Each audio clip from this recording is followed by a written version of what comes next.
अरे तो तेरा गैस आज ये साड़ी पहन के मुझे मजा ही आ गया। और मैं ये साड़ी नहीं पहन के कहाँ गई थी मैं बता रही हूँ आगे। तो हेलो यूट्यूब फैमिली, हमारे चैनल में आप लोग को स्वागत है। तो ये साड़ी पहन के मैं गई थी कहाँ मैं बता देती।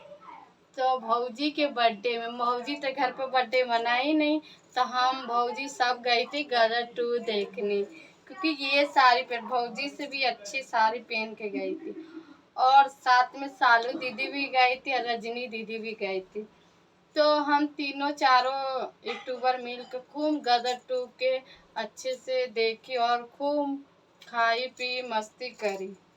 और देख के जल रही थी कौन, सालू देख के जल रही थी मुझे कि ये आप भौजी के संग हो गई। तो तुम जलते रहो, भौजी के साथ मैं रहूंगी। और मैं कैसी लग रही मुझे कमेंट में आप लोग जरूर बताना।